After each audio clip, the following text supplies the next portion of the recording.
The Breakfast Club.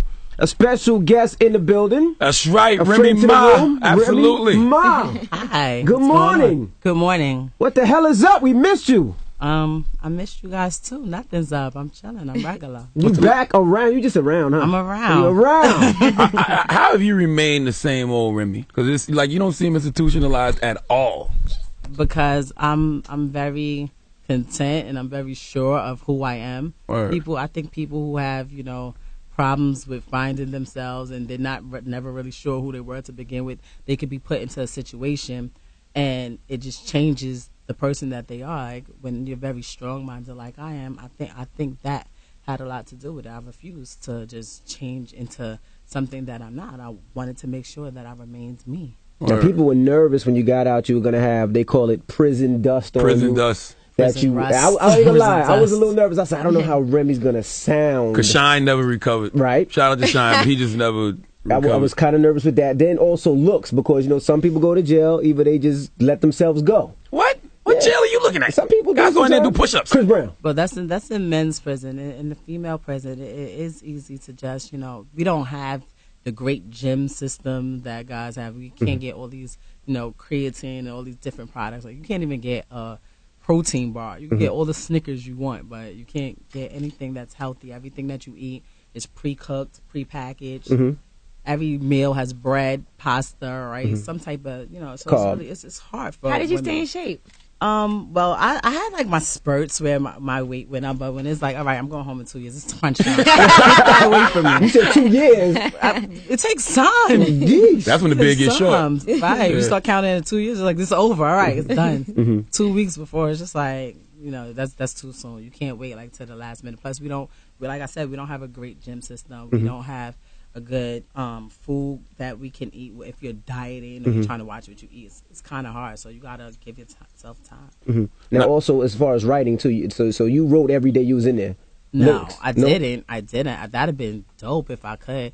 Like people think that because you're in prison, you have nothing to do. You're just sitting there doing time. There are things like I didn't know. Like when they sentenced me, said you had 8 years. I'm like, all right, I have to do 8 years in prison. I'm gonna be chilling. I'm not gonna be friendly. I'm gonna be chilling. Okay. Like not chilling, like good, but I'm gonna just stay to myself. I don't want to meet anybody. But when you get there, they force you to go to programs. You have to do anger management. If you ever used any type of drugs, you have to do a drug program. If you don't have a GED or high school diploma, it's mandatory that you go to school. So there's a lot of things that you have to have a prison assigned program where you're working somewhere within the prison. So you're not just laid back doing whatever you want to do. You're actually moving around on a constant basis, and people don't realize that. So on top of that, you're stressed out, Right. mad at the world, mad at yourself, mad at you just find ways to be mad. Like, what? It's grilled cheese for lunch today? I want a pizza. Like, just be tight. Like, so it's really hard to get into that creative space where you would want to just go in every day. Like, it's not easy. Now, And there's no way you could completely keep to yourself all the time. I'm sure you had Especially to when make you some, Remy Ma. right. And you had to make some friends. I definitely did. I made a couple of friends, like good friends that, I was sad that I was leaving them there, and I wish that I could have took them with me in my pocket. And, and a lot of them have a lot of time, so like double digits. Some of them have life on the end. And it's just really sad. After you spend 6.5 years with these people, you get to know them. It wasn't like I did, a year, a couple of months. I was there 6.5 years. I got to know these people's families. Some of them have children. I would see them on a visit. So, it's crazy. And then you come home and you have these stipulations that per your parole or your post-release supervision, you can't interact with anyone who has a felony or anyone who's been committed of a crime. So you just Basically your whole family. Right. You forced me to. No, not much. It was so crazy. I'm the only person in my family that's ever been in prison. Word? Mm-hmm. Wow. Yeah. So it's like, it's crazy because they force you to interact and be with these people for all this time. And then, okay, now you can leave and don't ever talk to them. Don't ever call them. Don't, hope you didn't make any friends, because if I find out you was talking to them, we will violate you and send you back with them. Crazy. Now, also, when we spoke to T.I. when he did his bid, he said he had to fight a couple of times in there because that's what it was. Right. Now, Remy, you're from the Bronx. Right. So I know the first thing that people wanted to do, they had to test you in there. I mean, that wasn't the first thing that they did, but it happened. Really? And yeah, like the way I was trying to describe it to people was like, imagine like a lot of females can't be around other females too much. Right. So many girls and women that I know, and they're like, I don't have any female friends. I don't like being around them. They this, they that, whatever. So imagine if you take 900 women and just stick them in a space where they're not having sex that often. They're not around their family. PMS. Like, almost everyone gets their menstrual Yeah, at the same time. time. So it's crazy. And things happen. So the first girl you had to fight, right? What happened? Did she step to? Was it a problem? First girl had to fight look more manly than you two put together. Yeah, that's not hard to do. Put together. Okay. But it was something over something so stupid. It was more like I didn't like her. She asked me like, "You don't like me?" I'm like, I think you're dumb Uggs, and I don't like. Because your mouth is slick. Like if you ever talk to, she will say whatever on her mind. But that's what I told her. She was like, do we have a problem? I just think you're really ugly, but would I consider it a problem? No. So you want to get it in? Like, all right, well, I have 8 more years here. Why not? Like, oh my goodness, it's as stupid as that. And I bet you never had a problem from her ever again. Was crazily enough, she's hated me to the day that I left. Wow. And not even about 3 or 4 days before I left, and then we had spurts where we started speaking, and then something happened, we'll fall back out, but it wasn't that serious. Now, a lot of times when brothers do bids, they say we have to let go of the outside world, like our family, our kids, our spouses. Is it even possible for a female to do that? I think people that say that are just saying that so it won't feel so bad that the outside world has let go of them. Like if you put it out there, like, I'm letting go, I don't want to be with my girl, and, I'm not going to interact with my family, that's a lie. You let go of your girl because your girl was sliding off on you. You knew that was going to happen. So to act like you were the bigger man, you was like, oh, I'll let it go, or your family is not really there for you. In situations like that, you need people to support you. And that's another part of the way that I was able to stay myself. Like, I had constantly people who were home keeping me abreast of what's going on, in the world, just whether it's, local news to worldwide news, to stuff in the industry, constant visits. Like, if you don't have that, it's easy to become institutionalized, and that's all you worry about because you're living in that world. Right. I never thought that made sense that for people to do that, because now when it's time for you to leave, how do you reintegrate if you just pulled yourself away from everything that you're about to get into for years at a time? Right. It's crazy. That's nonsense. I think people make that up, so they don't seem crazy. Khaled has been putting it out there that he really, really, really wants to sign you to We the Best. So how do you respond to something like that? Is that something you're considering, or? I'm considering every offer that was given to me. Like, it would be stupid on my part to just look at one thing if I have 5 in front of me, especially after being gone for so long. It's a lot of things that I don't know and that I'm not aware of, because you can't get everything from somebody secondhand, and I would have a different opinion. If you telling me, Ram, I'm telling you this is what's crazy out here and this is what's popping, I might come home and I disagree with you. We're two different people, but I'm definitely considering all the options. Khaled has been very, very helpful in what I'm trying to do right now, and I would never disregard that. Right. So in some way or another, I'm gonna make sure that I'm working with him and show my appreciation, because I know how it feels to be in a situation where you're doing something for somebody, and maybe you may not even expect to get something back. You're just doing it to do it. So when you're rewarded for it, when you're compensating, people show that they appreciate it, it feels good. Or when you're doing something for somebody and you don't feel like you appreciate it, it's a that feeling. Well, you sounded good when you first came out, when you did the They Don't Love Us No More remix. And when I seen you in the studio, when I seen the Instagram picture, I called your peoples. I was like, make sure that record sounds good. And the people was like, I haven't heard it. I said, do not. First impression is everything. I said, first impression is everything. I said, please send it to me. Let me hear it. Make sure it's good. And when it came out, I said, thank God. Thank you. I was nervous, but you sounded good. Now, did you know Papoose loved you the way he did before you went in, or was that something you really realized when you was doing your bit? And that was a good secret, boy. No, wait, now hold on. I You just kept that a good secret, I want to boy. say something I know it about was a that, secret. because actually I interviewed Remy a while ago, right? And I asked her about Papoose, and she straight lied to me. And you know how I knew they were dating? This is the he was stupidest her reason. top How? friend on MySpace. Top friend now, on there is no MySpace. way somebody is your top friend on MySpace. Really? That's Top not your friend man. on That's all it MySpace. takes. That's all it took. Your top friend. I was like, so what's going on? She was Maybe like, she oh, liked him as a rapper. She was like, that's Right. just She was like, that's just my people's. Next thing you know, Right. But I mean, I was aware that he loved me, he cared about me, but to the depth that it actually went, I don't think anybody knows how much somebody really loves them sometimes until something actually happens. Because people can say a lot of things, but actions definitely speak louder than words. You can tell me all day that you love me, you'll be there for me if anything was to ever happen. But if nothing ever happens, you could go with that story forever. It's a lot of people that told me that, not just in a relationship matter, but friends and families like, what? I'll go mad hard for you, crazy thing. I have to kill both of us, all type of stuff like that. And when the water got high, the tide came in. Like people, I'm telling you, I'm gonna get up there. Like I've been running around. It's just like but it's cool because now nobody can front. Right. Nobody can front. You can't say you'll do anything because I've seen your team in a crisis and I see how you reacted to that. But I'm okay with it. I'm not. I was bitter at a minute. I was mad, and it took me a while to say that because some people don't want to ever say, "Yeah, I was mad," because it sounds weak. It sounds like you cared. I don't have a problem saying I was pissed. No, he rolled. He was fighting for you when you were locked up. He was swinging on people, doing diss records. Pat was riding. How did y'all even hook up? Through a mutual friend, Slade, the DJ or whatever. He used to be around him a lot, and I was telling somebody recently that I actually did not like him. As a person?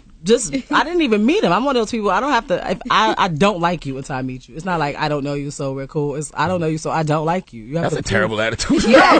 No, it works though. It works because what happens is people sometimes be like, I don't know you. How you doing? Nice to meet you. You're nice to me. And then you get to know him. You be like, you hate this person. Gotcha, okay. So me, I just don't, until I know you, I don't like you. I'm just going to put you in a negative lift. You have to earn your way into Guilty getting. Until proven innocent. Right. You have to earn your way into this spot over here because, like I said, people are very good at deceiving. So up until he came along, like you said, the top spot, I was always number one on the mixtapes and things. I'm like, so now I'm starting to, who is this dude? Who is he? Oh, no, that's Pat Pools. I don't like him.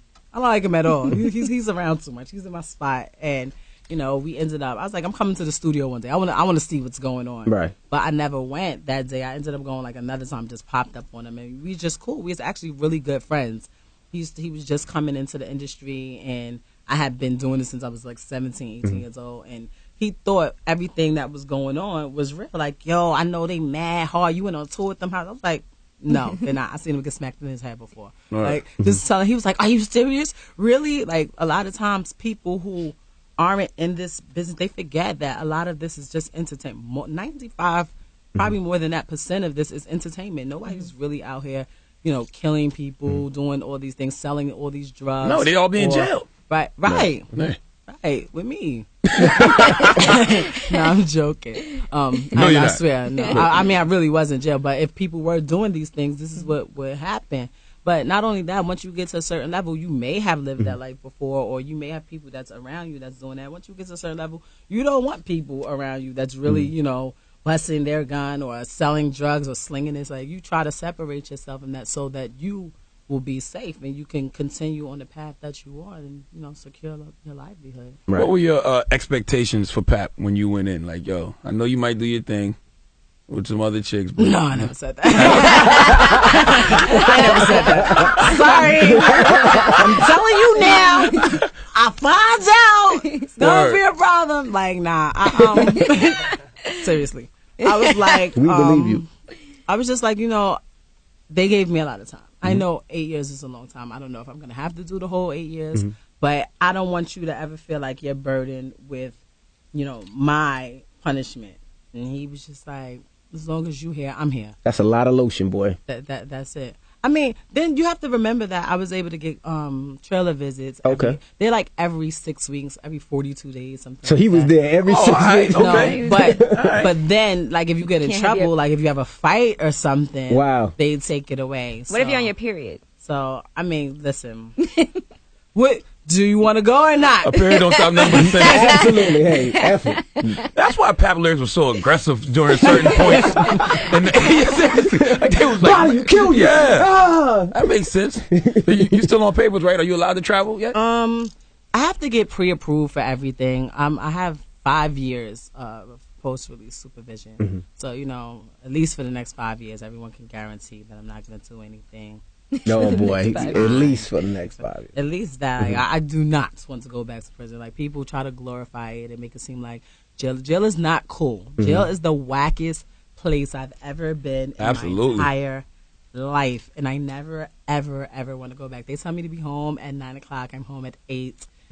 Like they tell me, you know, don't hang with people who have felonies. How do you do that in the Did you music get a parking industry? ticket today? Like I'm saying, how do I do? In the music well, industry. if it's work related, it's different. Okay, because I was going to say, Charlamagne, you know, is or you might if, get in like trouble this is hanging work with related, okay. but if Exactly. it's a chance encounter, like, you know, we end up in the same store or something like that and passing, then that's all right. But for me to be like, yo, let's go hang out, let's go chill, you know, they can consider that a violation. You think it's possible for a female rapper to blow up without a crew?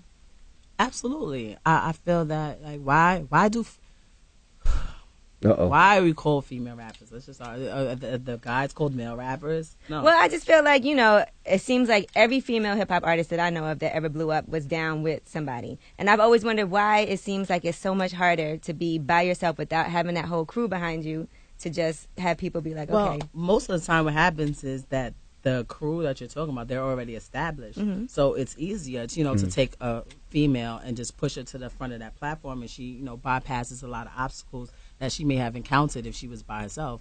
Because especially, you know, and most of them, you know, look like something to some degree. The guy gonna try to see if he could smash first. Like, so a lot of times the business, they don't take you seriously. But if you're about your business, I don't feel like no female needs a male cosign if you doing what you do. Sometimes you don't know the logistics or the background of him. He might be writing for her. She might just be, you know, the person that he has up front to make it seem like that. But I think that a lot of times as females in this business, we get flagged just from the hip hop community.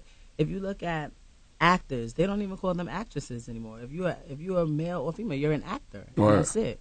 So why do we have to be, you know, femcees and all, like, as soon as you hear it, it makes people start thinking differently. It puts you in a certain mind frame. We're like, okay, she's a girl, so she's not going to be but so good because, like, no. And I think it's unfair. A lot of people think Fat Joe was your co-sign, but it was actually Big Pun. Yeah. I mean, what happened is I met Pun, and Pun is the one that actually put me on his album. He had just went platinum, just got nominated for his Grammy. He was doing a lot of things, and he introduced me to Joe within the process. But after Pun passed away, Joe, he could have been like, all right, well, you wasn't my artist, no, go ahead, whatever, and went about his business. So I have to, you know, commend him and, you know, appreciate the things that he did do to kind of make sure that I wasn't just out there left for dead, even though I was getting calls from, you know, other people who had already heard me because I didn't have a project out yet. They had only heard me from Pun's album. But I felt like, you know, my loyalty remained with the people. I stick to what I know. What's your relationship with Joe now? It's cool. I haven't seen him yet. I've been trying to catch up with him. I hear he's in New York. But I reached out to him before I came home. Because I just want to start with a clean slate. Like, a lot of people had doubts about, you know, will she be able to still rap? Will she be able to even be accepted in the industry? Like, and I had my own doubts, probably nowhere near as much as other people, but I knew what my plans were, and I didn't want any type of roadblocks, and I didn't want any baggage from my previous time in the business. Like, I just wanted to start everything new. And with Joe, I had mad love for Joe.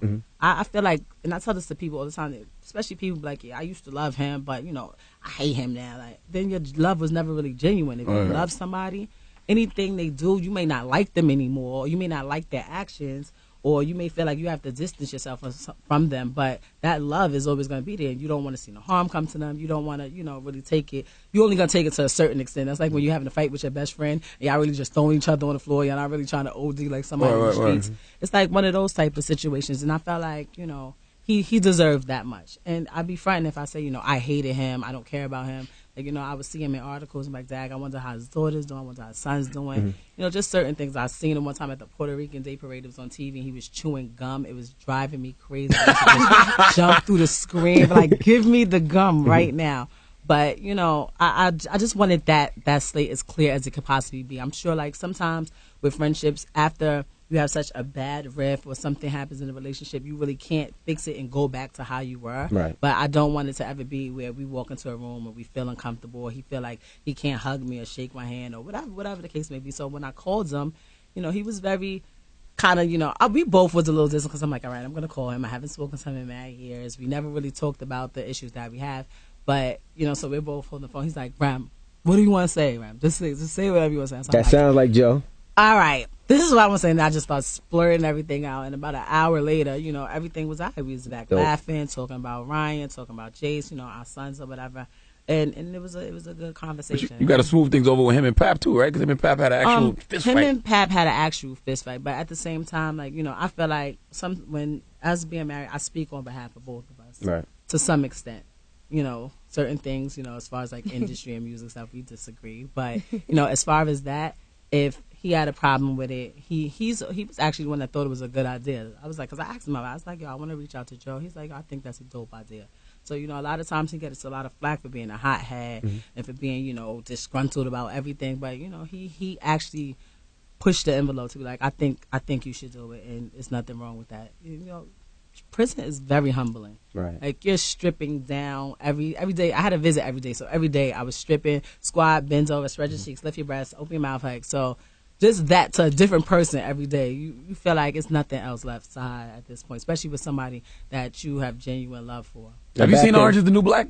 I've seen a couple of episodes. I haven't finished the whole season. Does it piss you off? Like, that ain't what prison's like. I think they make it seem a little too nice to a certain extent. It's certain things where they're dead on. Like, as far as, you know, the administration and, you know, the employees, they have that very close. But, you know, with the women that's actually in it, they don't seem, you know, upset enough or depressed enough or just, you know, disconnected from the world enough to me. You know, because I watched that show and I'm like, oh, it doesn't seem that bad. Well, that's how I'm gonna be honest with you. When I first got to prison, I'm like, all right, anybody try to rape me, anybody give me anything, I'm letting them know from the beginning they not getting nothing back, because this is what you think. Right. You see movies, this is how they portray prison to you. But when I actually was there, it really wasn't that bad as people would see from watching, you know, something like Oz, because that's what I'm thinking. That was my mind. But the female prison is different from the men's prison. I never, when I started thinking about it, I realized I never really did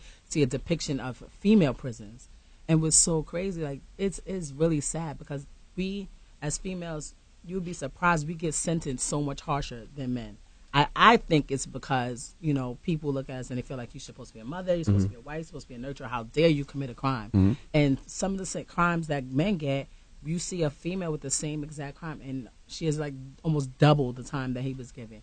And then there's no support system. You go to these men's prisons. I've been to visit guys in jail, and the visiting room is so crowded that, you know, they're kicking people out to bring other people in. And in the prison that I was in, it's a maximum. Everyone has a visit every day, except on the weekends. It alternate from 8:30 in the morning to 3:30 in the afternoon, and it would be tumbleweeds blowing through it. Like, literally, you could hear echo. It's people who haven't seen their children in 5-10 years since the whole time they've been in there. People who husbands left them immediately as soon as they were sentenced. Boyfriends was gone. Your friends, you would think, you know, there's some woman camaraderie. No, they're gone. Meanwhile, you know, in these men's prisons, they have like 3 different chicks coming to see them, wanting to marry them while they in jail to get conjugal visits. The women don't have that. So, see, you men ain't loyal. It's really yeah, because guys start seeing them girls eating all that pasta and getting fat. They're like, I'm not going to see her. No, I mean, but that's not the whole case. This is some that happens too. But there's also a lot of women that,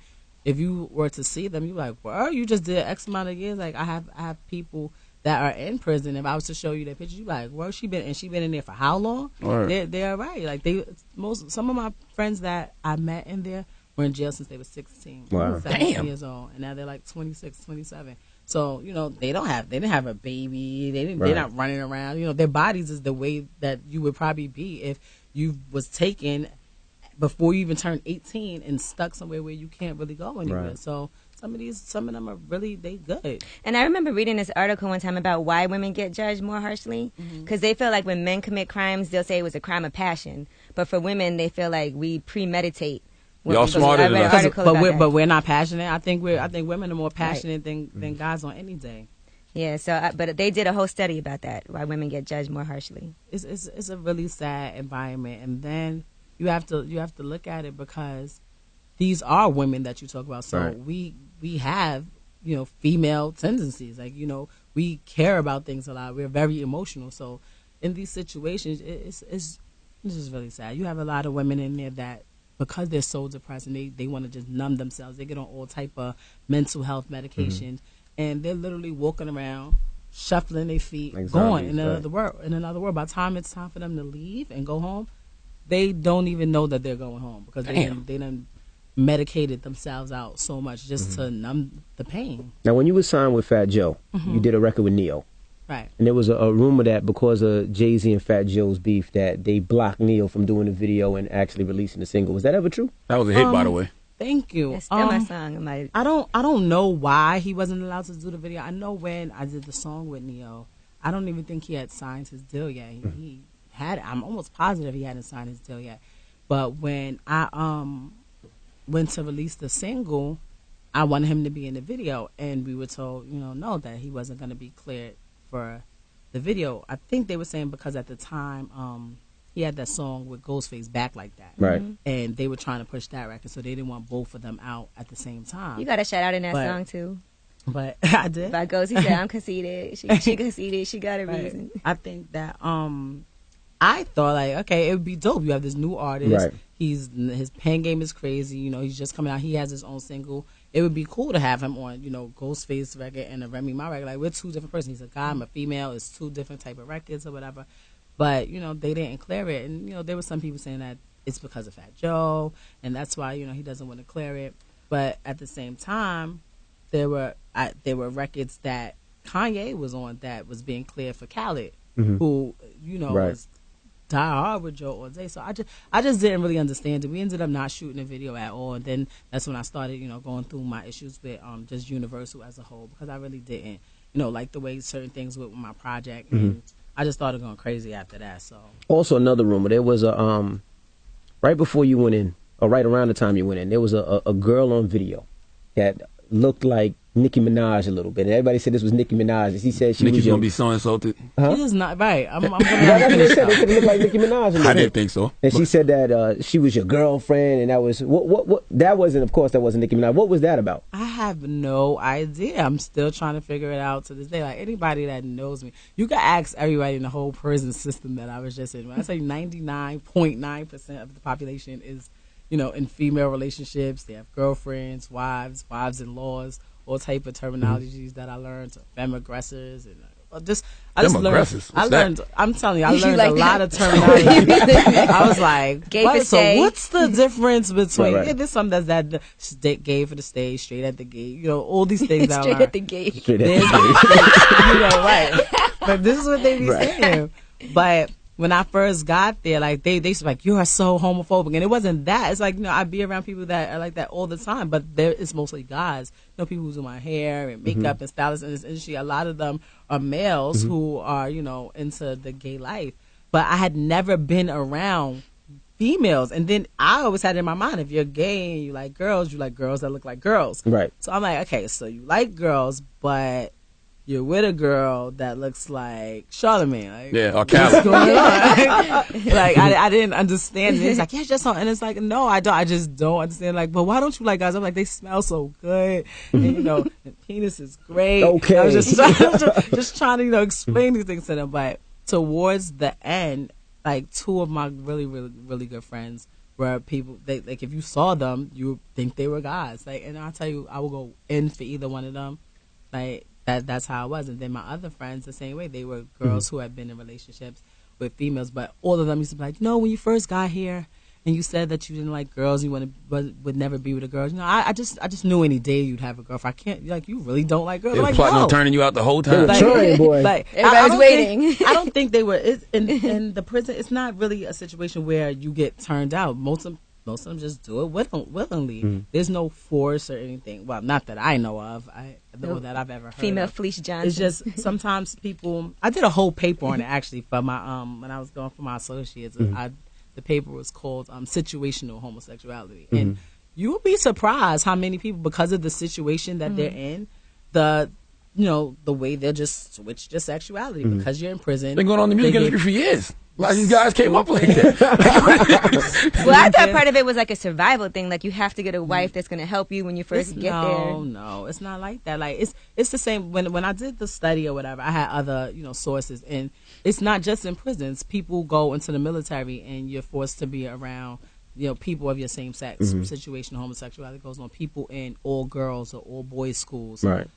It was one that was really crazy. It was like people who do porn, and they were like, I'm not really gay. I'm gay for the pay, like, just for this scene. Gay for so the I'm pay. like, so let me get this straight. So how did you actually get, in the mood if this is not what you like? That's just the part that bugs me out. Like, if this is not what you do and this doesn't turn you on at all, period, how did you be able to, but whatever.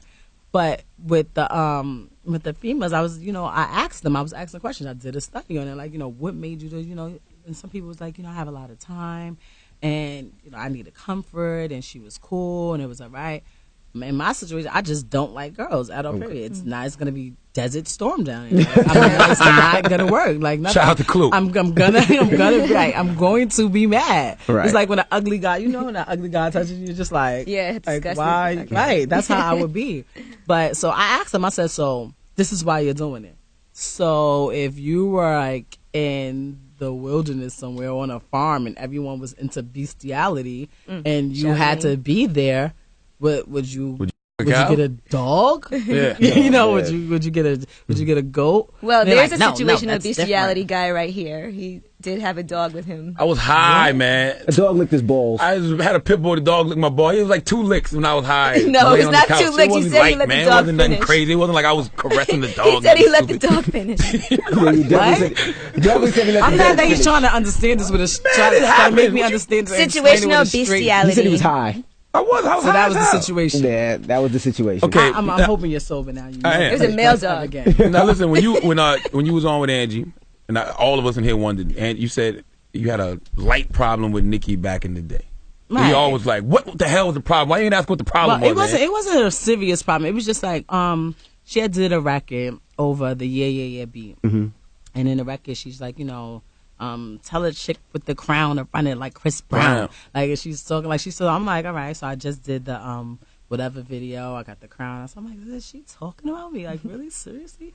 So we had a conversation. I went to her. I ended up going to her mixtape party, and we had a really good conversation. I was just explaining to her like sometimes, and this what this goes out to everyone. I'm gonna say this differently. Sometimes women in this business they feel like they have to go at whoever is on top in order for them to get up. They don't realize like there's room for everybody. If you're different and you're not doing what that person is doing, you'll be all right. And when I had came up, I had people that was like, yo, Ram, you dope. I like you, da-da-da.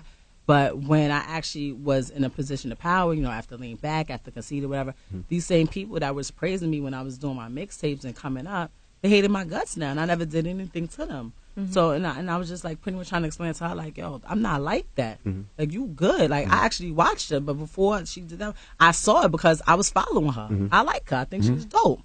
And, I just wanted to reach my hand out to her and explain to her, like, yo, like, it's all love here. Like, I'm never gonna be on it like that with you. I don't never want to be on it like that with you. Do you? Like, I want to see chicks win in this game. Like, there's some people that they get in a position of power and they're cool being the only one. They wanted to just be them. No one else. This is my word. That's it. Everybody get out. Like, I like having other females that's doing good in this male dominated industry that's suppresses us so much from our craft just by the mere fact of calling us femcees or female rappers. Right.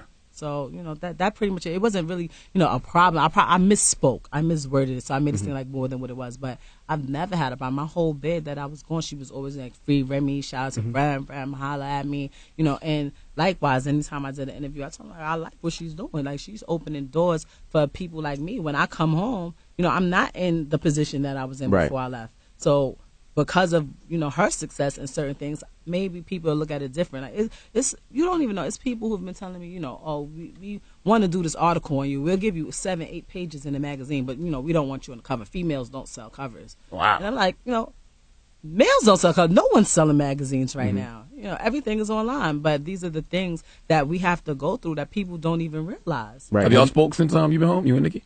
Yes, we actually did. It was just so crazy. We had a good conversation. It's a wonderful conversation. So please, all my fans that be on my Instagram, y'all don't have to bash her. All her fans is crazy. Please leave me alone. Please leave me alone. We good. Now her fans go Are hard. y'all planning to do a song together? we spoke, and whatever we do, it's I want it to be epic, and I want it to be like a surprise. I want people to be like, whatever. If and when we do something, that's what I want it to be. But it's nothing but love and respect on both ends. Good. Like, she's big. It's to pick up your phone and Nick is on there. It's a big deal. When you hear Kim like going at Nicki, does that bother you as a rapper? It bothers me as a female. It bothers me, as a woman, as a person. Like, why, as a black person, why are we? It's other ways to handle situations. Like, that's one of the things. Some people say, Remy, you're exactly the same. You haven't changed, but in a lot of ways, I did change, and I care about things like that. I look at things differently when all you have is your radio. And you get everything secondhand, or you have magazines or whatever. You get to look at things in a different perspective. And I'm just like, yo, you know how crazy it would have been if instead of them going at each other, they would have worked together? Because, Nicki has her fan base and Kim has her fan base as well. It would have been so much better. And there's just different ways to handle things. Even if you have a problem with somebody, be adults. You could sit down and you could talk to somebody. Like, I'm pretty sure they have mutual people where it could have been set up. It just makes it look so catty and so petty. And this is why sometimes people call us, female rappers or femcs or people. A lot of times in these labels, they like, we don't want to sign a female because it's a lot of her. First of all, she's going to cost us way more money than a guy. She needs hair done, makeup, all type of clothes. Like a guy, you could throw him on some sweats and a t-shirt and a hat. He good to go. Throw a quick little $10 shape up. It's different for females. So if you add that it's gonna cost us more money, and we might have to deal with your attitude and your mood swings, and you feeling some type of way about whatever because you're a girl, quote unquote, like. It makes it hard for us in here, and I think it could have just been handled very differently. Who was your inspiration coming up in the rap game? I have so many people that I like, and what's crazy, none of them are really females. I was always onto the guys. I always wanted the hard, the Locks, the DMX. We can tell. The Mace, the Jay-Z's, whatever. I'm bigger than you. You better watch it. I'm scared of them. But, I like those type of people. I like what, the girls was doing at the same time, too. But I didn't relate to it as much as, the guys of, the late 90s, 95 to the 2000s, like that. That's what I like. There was also that rumor about Love and Hip Hop, which you guys squashed, but you are doing your own show.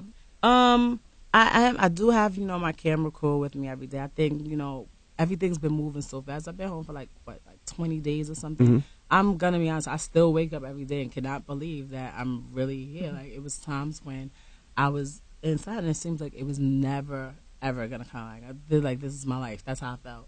So to actually be somewhere for 6 years, 4 months, and 5 days, 20 days is not going to negate, the traumatizing experience that you went through. So I'm still trying to, relate to being home, and it just feels unreal. Like, it feels like any day I'm gonna wake up and it's gonna be like, oh my God, open 26. It was a dream. Did you have those dreams in jail? Like, you had those dreams about the outside world? You dream that you outside and you wake up, Those are the worst. Those are the worst ones, especially when the dreams seem so real. You chilling, you shopping, or you with your friends, or you just home regular watching TV. Like, I had a dream I was watching TV one day.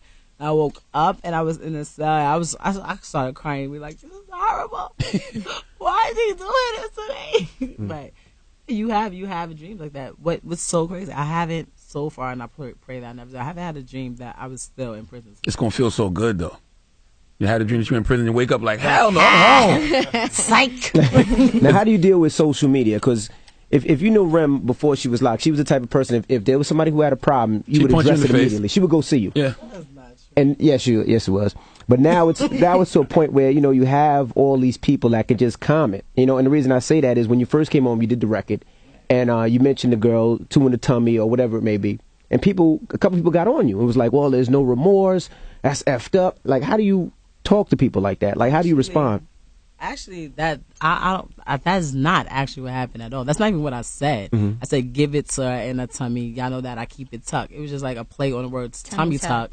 Because right after that, I'm like, you got some model chicks with me. Used to have some flab on them, but they put it in their butt. Right. Like, I would never go out and play with something as serious as that. Like, I take my situation very seriously. Like, if anything, I'm super remorseful. Nobody wants to go through that. Like, you think about things like that all the time. Like, I would never go out to. So when I started seeing articles like that, I'm like, yo, the same way, if anything that I say that might, relate to any type of violence, they're going to probably try to put it to that situation. The same way, anything that I say about me being in the #1 spot or me being the queen or me being the best rapper, they're going to say I'm talking about Nicki or somebody else. Like, so anything that I say, I was aware was going to be, try to turn against me in some way. But I know, what I would do. I'm not first of all, I'm not stupid. I wouldn't even play like that. Like I said, like I have 5 years of post release. I don't want anybody taking anything the wrong way in the wrong context. But what some people tend to forget, this really is entertainment. The fact that I went to prison, for assault or weapons possession,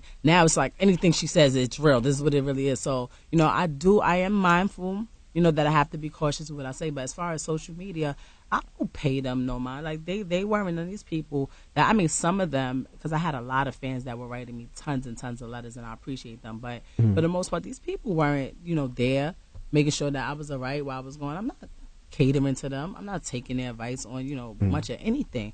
Because this is just most of the time people that's just saying, "Oh, how are you online at 6 o'clock in the morning? You should be getting ready for work. What is what you doing?" Like at first, I was just letting everybody rock. Like Pat was the one, like, "Excuse me, let me see your phone real quick."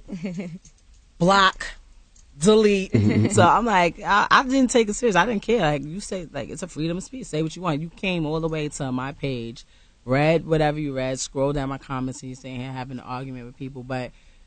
I say in the past couple of days, like when it gets too crazy, I'm like, "Oh, I'm blocking you. You're not coming back in anymore," and I'm deleting your message. But for the most part, I don't pay that any mind. Like, I know what I am capable of, and I know who I am. I'm not gonna sit here and let somebody tell me, "Oh, you was talking about this person." How you gonna tell me who I was talking about? Right.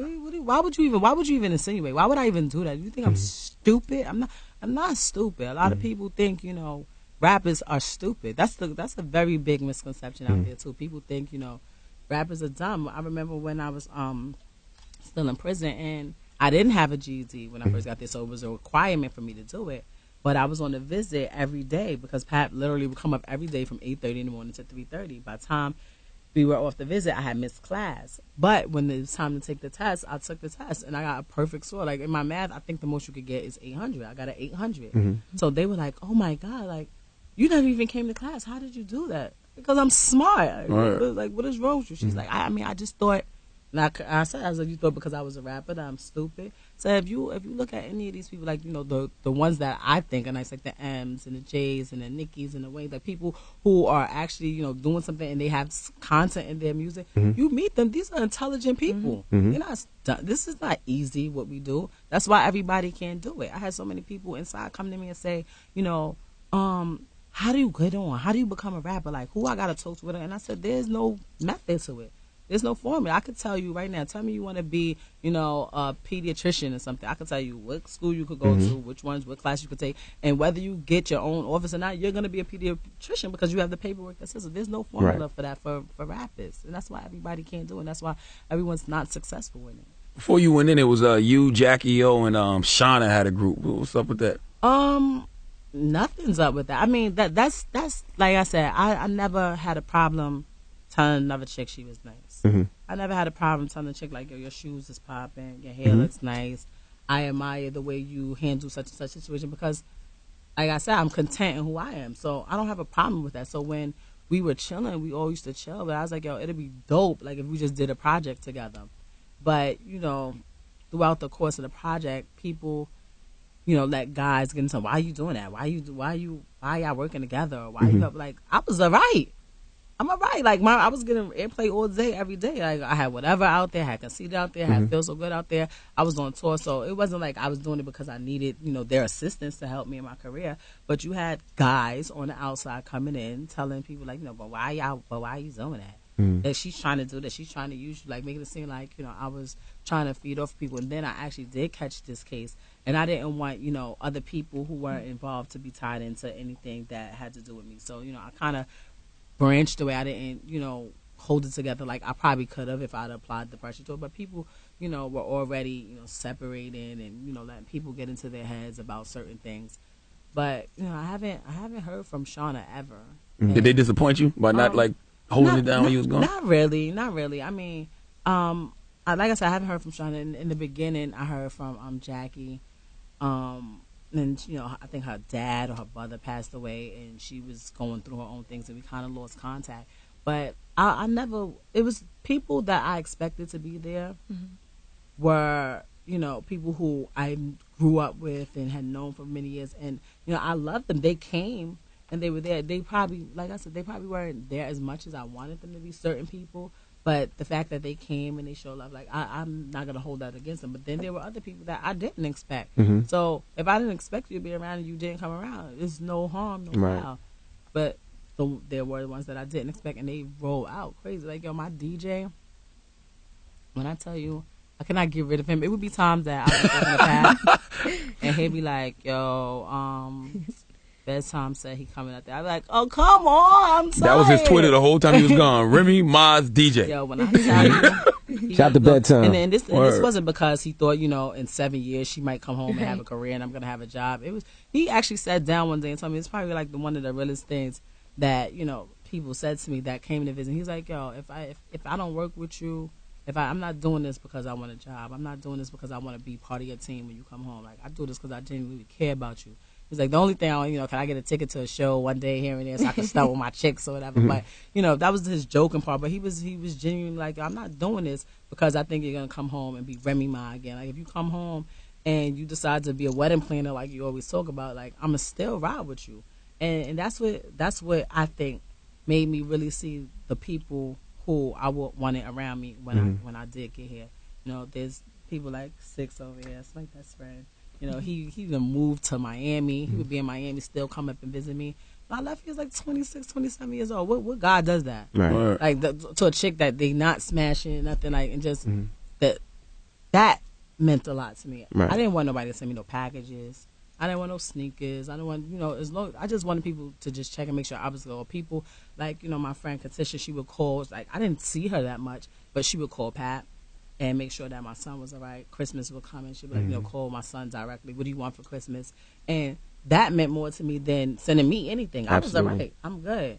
And people don't really understand what it means to be a friend. If you've never had a friend, one, you probably don't know how to be a friend. And then sometimes people don't realize, like, I had people tell me, I just couldn't see you like that. That's why I didn't come up there. Yes. So I'm like, okay, so if you couldn't take it and you were just coming to visit me, how do you think I felt and I lived there? Like, like, did you even think that far? Did you go that far ahead? So, those type of situations, I can't understand them. And like I said, I'm not mad at these people. I'm gonna treat everybody accordingly. I really said that. I was mad. I had a list. No lie, I had a list with names on it, like, this person ever says anything to me, problem. This person ever comes to me, mad, problem. Like, and then I had to think about it, like, I don't want to come home and be mad. Right. Like, especially after doing all this time, I want to come home and be happy every day. Like, when I tell you I'm happy every day, all day, I don't have a problem. It's so crazy because people who knew me before and been around me before, they're like, yo, you're so different. I mean, you're so the same, but you're so different. I like this. Matter of fact, I was in the studio with Frenchie when we was doing a song with Swiss and Jada. He was Tough like, tune, by the way, Megadeth. Thank you. He was like, yo, I like this new you. Mm-hmm. And I was like, thank you. And I appreciate it because I worked hard on trying to become a different person, but still be me. Like, I was so speeding so much before that. I was just like, what? I don't care. What happened? Like, and be probably know more personally because we had our own little situations where we had to, exit stage left fast. But I'm like, I don't want to live like that. Plus, I have a son. My son is 14 years old now. I don't want him to think that it's okay to be like that. Like, and it's not like I didn't always have this in me. And this is why people think I'm stupid. I believe this is why I got so much time that I did receive, because people just thought I was this reckless menace to society that didn't care about nothing. Nobody never saw me as a wife or as a mother, as, just somebody who has a degree or just anything like that, or capable of getting any type of degree. So I felt like, especially, like I said, after being humble so much, why would I not show that to the world? Why would I, cheat myself and put myself in a box? But growing up the way we grow up, that's how I was taught. You don't let people see the soul side of you. You don't let people, get close to your innermost feelings because they're going to use it against you, or you'll be, seen as a weak link. So I became smarter, and I feel there's other ways to handle things. Like, I don't always have to go, I can't even say 0 to 100. I walk around on 52, 59, so I can get things faster. Right. Like, I'm never at 0. But, I understand now why people, were looking at me and saying that, she's a little out of here, because they didn't see the capability of me being someone else, because that's all I showed them. How was it reconnecting with your son?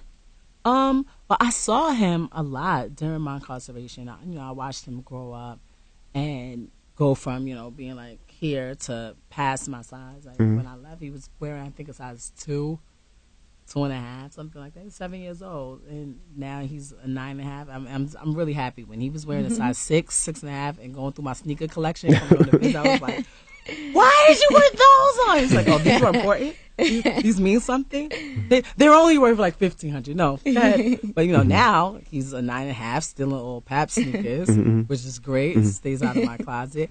But I had to understand, since I've been home, it's different from being on a visit for a couple of hours or being, on a trailer, because we would bring the kids on a trailer visit too and stay. They would stay sometimes for 2 days, sometimes for 4 days. He'd come like on a Tuesday and leave Saturday morning. So, but it's not the same as living in the house with them and seeing him 24/7. So I'm really trying to understand who he's a young person. Yeah. He has all these little weird things that I don't know about him. He's all into girls, and he's a fashion jump. Like he gets on my nerves when it comes to clothes. Like, oh my God, and my Palmain jeans and my Ferragamo belt. I'm just like, I hate you. Get a job. How much longer will you get a job? I mean, I love him to death. Like, Jace is my world, but at the same time, I don't know him the way I would know him if I was home. Right. I missed his graduation from junior high school. I missed his graduation from elementary school. I missed so much things that I'm really getting to know who he is, besides the person that I would see just on these visits. You had to check him yet? Like, yo, I'm mommy.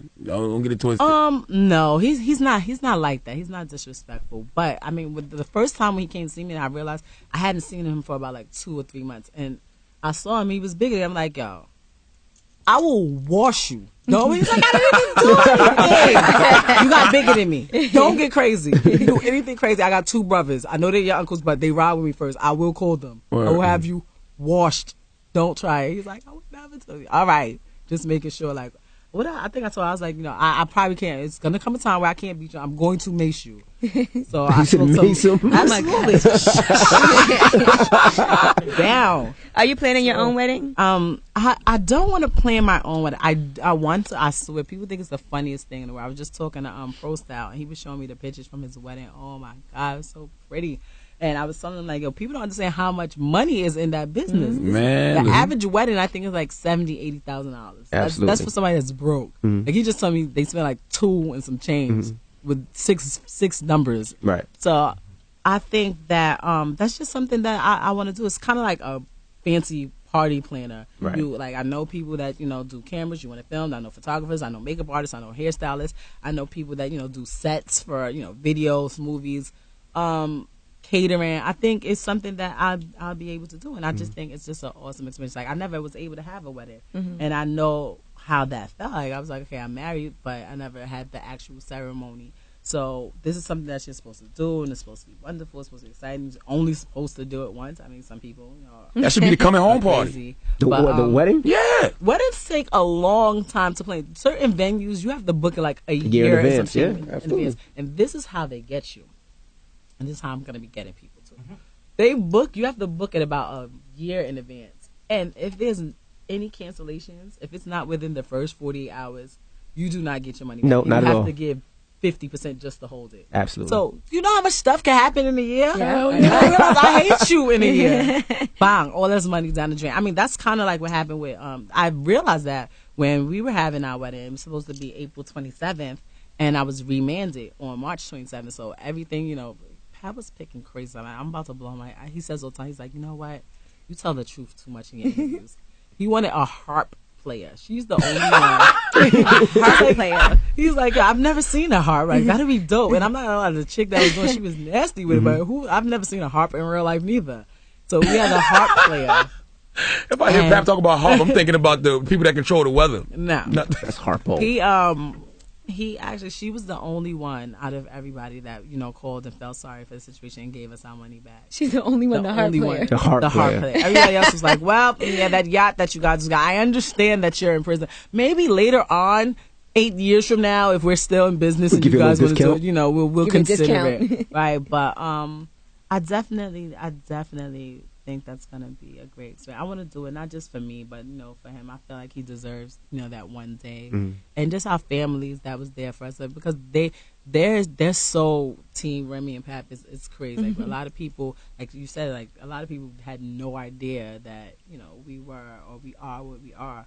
So I would like to give people that chance to like see us interacting. Has the hip hop police been letting y'all live, or they been messing with you?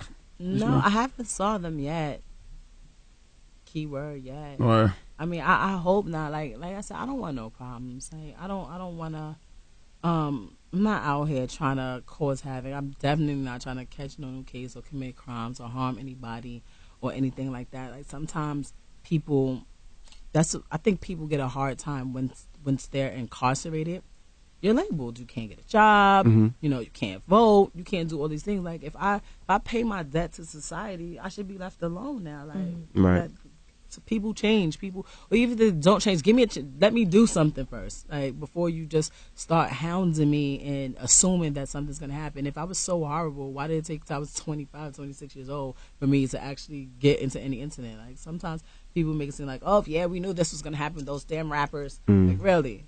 But I just really hope that people continue because I must say I've been given a very warm welcome, and people have been very embracive. If that's embracive, I gotta look that up, but it sounds about right. I get it. You're asking the You wrong asked the wrong girl. guys. You should ask her. I'm surprised you didn't look it up yet. Usually she'd be like, hold on, let me look that up. I Sounds like a mixture of abrasive and embracing, but right. That would probably people have been very embracing. That's probably the proper way to say it. Embracing. And I appreciate it. I realize that, this is not normal. And that, I'm blessed right now. Like, just even being totally, a lot of times people, come home and no one cares. And even if they do care, people are so scared to affiliate themselves with them because, I don't want them thinking I'm going to, commit a crime or I'm next to this person. So it's kind of hard for people once they did their time and they did their bit and you think that life is over, that part of your life is over and you can start anew, and people keep wanting to bring it up and people want to keep harassing you and keep stigmatizing you and placing you in categories for something that you did 7-8 years ago and have been punished for it. When do I ever get to move on? Right. Is being outside what you imagined it to be? I don't think I've ever imagined it any type of way. I just want to get out. Yeah. I didn't even set the scene. Like I want the sky I wanna to go be home. like this. I just want these Right. gates on the other side of me. I just I don't want people telling me what to do every single moment because in a way I'm still when you're on parole and you're on post release supervision, you're really not completely free. Right. You have to report every week. You can't drink. You can't smoke. You can't, stay out past a certain time. You have to tell them everywhere you're going. You can't, say your cousin loses their apartment. I can't just move my cousin into my house and be like, Right. yeah, you good. You got a place to stay. Everything has to go through someone else. Is it 100 times better than actually being in prison? Yes. Absolutely. Right. Yes. Like, it's better than, people screaming at you, count time, lock in, let's go. Like, but at the same time, you're really not free to just do whatever you want. You're more free than you were, Right. but you're not really free yet. So you have to stay on top of your toes. Like, I have to take pictures. And I'm like, oh, excuse me, is that a drink in your hand? Could you put your drink over there, please, and I'll take a picture with you? Right. Or you have to be very careful who's around you. Like, we be driving. I'm like, could you slow down? Could you just stop at the stop sign for a little while longer? Just a little while. I don't mean to be annoying, but just stay. Because any type of police contact, if the person that's driving gets pulled over and you're in the car, that's police. That they consider that police contact. Wow. So you have to be very like, don't very smoke careful. around me. Don't do anything wrong around me. And these are the things that I say before I go. Like I go in the studio, I'm like, I understand you guys are serious avid potheads, but I'm gonna have to put that on hold for a few hours. It's like a few hours. Like I record fast. It's only gonna be about 1 or 2. Like Right. that's it. You're right. But you have to be cautious of everything that everyone's doing around you because it can inadvertently affect you what you're doing. And it's sad because like say for instance the other day I had this day event that I had to go to, and this guy, he has the Slay has the blow machine. It's like a hookah machine, and it's so cool. It has like the laser beams that's shooting up, and then it tastes like watermelon bubble gum, and you blow the smoke out and it goes through the laser beam. It just looks cool. And I'm thinking like, Zach, like, could I even do this? Even though it's just hookah, and I know it doesn't even have nicotine in it. Right. No, it's not a drug. But how do I know that someone who works in the parole board is like, is this girl doing marijuana in this picture? Yeah. Right. Like, it could cause problems. So you have to, even things that you are allowed to do, you have to be cautious about doing, because you don't know how it's going to be perceived. I'd rather not do it. Right. And, not have any problems than do it and have to explain to myself that there was nothing wrong with what I was doing. Because Gotcha. that's what they do. They penalize you first and then, prove to me that you ain't do nothing wrong, right? Well, we appreciate you joining us this morning. I think we caught up.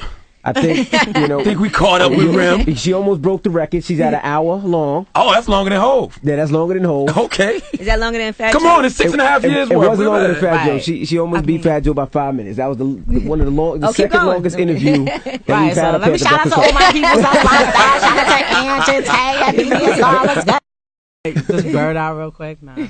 We appreciate you joining us. Thank you. Wish you the And next best time of you'll be luck, up here with man. a single or something. Actually, sure. I'm in the studio. I think later today and tomorrow. Like that's what I do. Like I want to definitely keep the foots on the necks. And, everyone just stay consistent. That's what I try to do.